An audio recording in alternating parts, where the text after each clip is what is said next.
तो एक चीज़ तय हो गई कि अब हम लोग हर वर्ष 3 महाभ्रष्ट चुनेंगे। और लेकिन इतना ही लोगों ने रोड़ा अटकाया कि इसको वोटिंग के माध्यम से चुना जाए या कैसे चुना जाए। क्योंकि ये जो 3 महाभ्रष्ट थे ये भी तो उन्हीं में से रहे होंगे। जी हाँ, वो इन्होंने बैठे थोड़ी थे, कहा होगा, वो बगल में बैठे थे। मतलब ये काम इसीलिए बड़ा मुश्किल था, ये अपने लोगों खिलाफ के वोटिंग होनी है। आप खुद उसमें सोचिए, अध्यक्ष महामंत्री तो चुने नहीं आने ये तो बड़ी आप मुसीबत है। सोचिए कि अगर आप हम सब भी बैठकर अपने ही किसी सहयोगी के बारे में करें तो कितना असहज और कितना मुश्किल काम ये बिल्कुल ऐसा है, मुझे याद आया शो आता है ना बिग बॉस, उसमें एलिमिनेट करना होता है, जी, उसके लिए वोट होता है, तो सारी दोस्तियां खराब हो जाती खराब हो हैं। जाती हैं। तो यहाँ यही खतरा भी था, बहुत बड़ा खतरा था। उसके बहुत खामियाजा हम लोगों ने बाद में भुगता इसका। और जितने भी लोग इस कैंपेन में शामिल थे उन्हें बहुत कठिनाइयाँ आगे अपने करियर में करनी पड़ी। तो पहला जो चुनाव हुआ 2 फरवरी 1996 को। इसके बाद फिर ये कह दिया गया कि एग्जीक्यूटिव कमेटी ये तय करे कि चुनाव कैसे हो। तो हम लोगों ने अंत में सारे ऑप्शंस चुने, लेकिन ये अंत में एक यही निकल के आया कि सबसे ऑनेस्ट, डेमोक्रेटिक और स्वच्छ मेथड है वोट डालकर चुनना। फिर लोगों ने कहा इसको वोट कराइए इस पर, कि देखिए इस पर क्या लोग सहमत हैं। तो 4 अगस्त 1996 को फिर वोट हुआ इस पर। वोट पे फिर हम लोग मेजॉरिटी से जीते कि हाँ 3 महाभ्रष्ट का चुनाव इसी माध्यम से होना चाहिए, वोट डाल के होना चाहिए। पहली वोटिंग 14 उसमें दिसंबर। ये नहीं हुआ कि कोई आप ही को चुन ले? ये बात आई कि देखो ये बहुत खतरनाक खेल खेल रहे हो और तुम्हें ही चुन लिया जाएगा, खुन्नस में ही चुन ले। हाँ खुन्नस चुन ले। तो उसके लिए मैंने कहा कि ठीक है, अगर ये बॉडी यही चाहती है तो मुझे कोई दिक्कत नहीं। मैं स्वतः आज लिख के दे रहा हूँ कि मेरे सारे एसेट्स की जांच करा ली जाए, CBI से करा ली जाए, मेरी सहमति है। और मैं अपने को इस एसोसिएशन से अलग कर लूँगा, क्योंकि मैं इसमें रहने के काबिल नहीं हूँ जब मैं इतना भ्रष्ट हूँ। वोटिंग हुई, ऐसा कुछ नहीं हुआ, लोगों ने बेईमान ही चुने। ये रिमार्केबल अचीवमेंट था। एक भी और भी कुछ नाम थे, चूँकि ऊपर के 3 चुने जाने तो उसमें करीब 12-15 नाम थे। और ऊपर के 3 के नाम आप लेते हैं खुल के? हाँ, वो उसके बाद तो असेंबली में ही ये नाम सरकार ने डिस्क्लोज किए। हाँ, तो पब्लिक डोमेन में आ गया तो फिर खुल के लिए जाने लगे। तो आज की पीढ़ी को नहीं पता, बताइए हाँ, क्या क्या नाम थे? वो थे श्री AP सिंह साहब थे, एक श्रीमती नीरा यादव जी थी, एक श्री ब्रजेंद्र। तो AP सिंह साहब भी अभी नहीं है, अब नहीं है, और ब्रजेंद्र जी, उन दोनों। अच्छा, उन्होंने तो बड़ी आपत्ति भी जताई थी ना वोटिंग से पहले कि उन्होंने लिख के आप लोग जो है ये प्रक्रिया गलत है, ये नहीं होना चाहिए। तो AP सिंह वो अब नहीं रहे? नहीं रहे। और ब्रजेंद्र जी जो नंबर 3 पे थे वो भी नहीं रहे। वो भी नहीं रहे।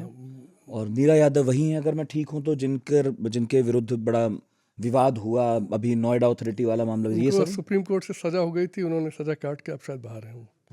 उनको इसी भ्रष्टाचार के मामलों में। बाकी 2 भी जेल गए कभी? ऊपर वाले भी गए, तो उनका डेथ जल्दी हो गई थी जो नंबर 3 पे थे, तो लेकिन जो नंबर 1 पे थे वो भी जेल गए। लेकिन ये एक सच है कि जब आपने चुना, इसके बाद वो तीनों बड़े बड़े पदों पर पहुंचे। 3 तब तक उनकी हेल्थ खराब हो गई, ही वॉज नो मोर। लेकिन 2 लोग, देखिए यही मैं आपसे ये कहना चाहता हूँ कि दुर्भाग्य ये है कि जब ब्यूरोक्रेसी ने, जिसको कि भ्रष्ट कहा जाता है, सही कहा जाता है, बहुत बेईमान है इसमें, लेकिन उसने एक प्रयास किया अपने बीच से बेईमानों को हटाने का, और ये भी कहा कि हम लोग हर साल ये करते रहेंगे तब तक जब तक कि बेईमानी ख़त्म नहीं हो जाती। ये करके जब राजनीतिक तंत्र का हाथ मजबूत किया, उसके हाथ में अपनी सारी इज्जत सौंप दी और कहा कि देखो इनको दंडित करो, तब राजनीतिक तंत्र ने क्या किया, उनको मुख्य सचिव बना दिया 2 लोगों को। अब बताइए, मेरा प्रश्न है और आपके श्रोताओं से, कि इस भ्रष्ट तंत्र को भ्रष्ट बनाने में भूमिका किसकी है ज़्यादा? लोग हमेशा ये नेता कह के निकल लेते हैं कि साहब हमारी क्या करें, अफसरशाही बड़ी बेईमान है। अब आप कैसे करेंगे जब उस अफसरशाही का सबसे ऊपर का तबका अपने को बेईमान खुद बता रहा और कह रहा है हमारे बीच से बेईमानों को खत्म हम करो, चुन के देते हैं, हम चुन के तुम्हें बता रहे हैं, जिसे इन्हें सजा तक तो पहुंचाइए। जांच करने तक का काम इन्होंने नहीं किया। क्या हुआ था? हम लोगों ने अंत में हुआ क्या, मैं आपसे लिटरली बताऊं, हम लोगों से कहा गया कि भाई आपने नाम दे दिए, इससे थोड़ी होता है कुछ। अच्छा, ये कल्याण सिंह जी ने बयान दिया, कहा भाई ये साक्ष्य कहाँ है। अब सोच, साक्ष्य का जिम्मा अब हमारा काम, आप थोड़ी ही साक्ष्य ढूंढोगे, हम साक्ष्य थोड़ी ढूंढेंगे। हम लोगों ने जाके बताया, उनसे मिले, उनके सचिवालय मिले कि भाई तुम्हारी फाइलों में सब रखा है, क्योंकि हम लोग तो सिस्टम के पार्ट है ना, हमें तो सब पता है उन फाइलों में क्या क्या शिकायतें किसके खिलाफ हैं। हम लोगों ने गिना दिया कि ये स्कैंडल, ये स्कैंडल, ये स्कैंडल, ये स्कैंडल, इस फाइल में, इस फाइल में, इस फाइल में। हम लोग निकालते क्यों नहीं हो? वो अपनी जिद पड़े रहे कि जब तक साक्ष्य नहीं मिलेगा हम कुछ नहीं करेंगे।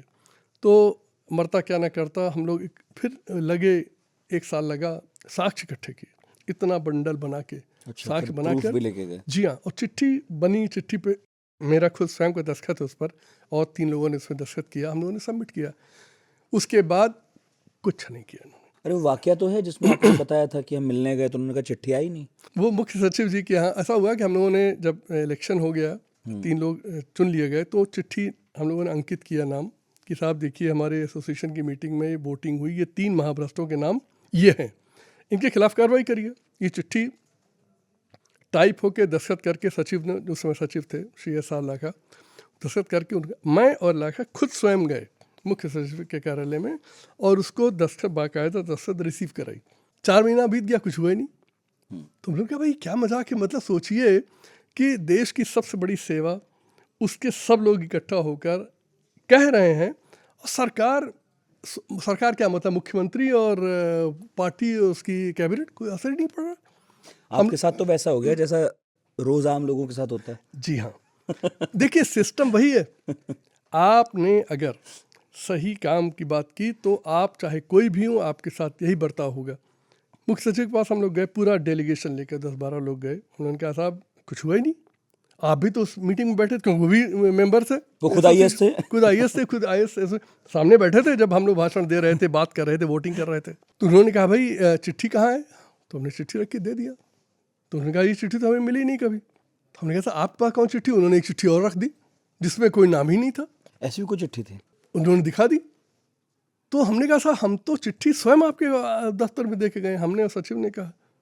तो उन्होंने कहा भाई हमें नहीं मिली। हमने कहा था अच्छा लिए नहीं मिली तो अब ले लीजिए, ये है चिट्ठी असली, जिसमें ये 3 नाम है। तो उन्होंने कहा ठीक है, अब ये नाम आ गए। उसके बाद एविडेंस की मांग की जाने लगी, 1.5 साल उसमें निकला।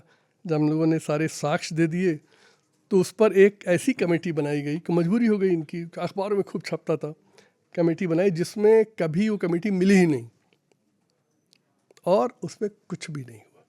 कमेटी पर हरिशंकर परसाई का बड़ा अच्छा व्यंग्य है। अब वो तो नहीं बता रहा हूँ, बस ये कह रहा हूँ कि बस कमेटी का वही हश्र हुआ जो कमेटी में हश्र होता है, हमेशा होता है। आप लोग देख चुके हैं, किसी काम को ठंडे बस्ते में डालना हो कमेटी बना लीजिए, नहीं तो सच इतना तेजी से बोलता है कि आपको किसी कमेटी की, किसी जांच पड़ताल की ज़्यादा से ज़्यादा 2-4 घंटे की ज़रूरत आपको पड़ती है। आप मेरा अपना प्रशासनिक अनुभव है, आप कोई मसला रखिए मेरे सामने, मैं आपको ईमानदारी से 2-4 घंटे के अंदर पढ़ के आपको बता दूंगा इसमें कौन सही है, कौन गलत है, किसने क्या किया है। इससे ज़्यादा समय नहीं लगता सच तक पहुंचने में। और अगर लोगों को सालों साल लग रहा है, ये विश्वास मानिए ये सब उस दलदल में नाक तक डूबे हुए हैं, चाहे वो राजनीतिक तंत्र हो, चाहे ब्यूरोक्रेसी हो। और मैं हमेशा, देखिए मेरा एक मिथ टूटा इस प्रयोग के बाद, जिसके बाद मेरा नज़रिया बदल गया चीज़ों को देखने का। पहले मेरा एक वो था कि ब्यूरोक्रेसी अगर ठीक हो जाए तो देश ठीक हो जाएगा, जो आप सब लोगों के मन में भी ये होगा कि भाई ये इतनी बड़ी बड़ी सर्विसेज पे आईएएस और आईपीएस ये लोग क्यों नहीं इकट्ठा होकर चीज़ों को ठीक करते। यही मेरे दिमाग में भी गलतफहमी थी, जिसको लेकर मैंने ये सारा अपना जो भी प्रयास था हम लोगों ने मिलकर किया। इस प्रयोग के बाद जब राजनीतिक तंत्र का ये व्यवहार दिखा, उसके बाद ये मिथ समाप्त हो गया कि ब्यूरोक्रेसी इस भ्रष्टाचार के लिए जिम्मेदार है। वो अकेला एक्सपेरिमेंट ये प्रूव करता है कि भ्रष्ट राजनीतिक तंत्र ने इस देश का सत्यानाश कर दिया।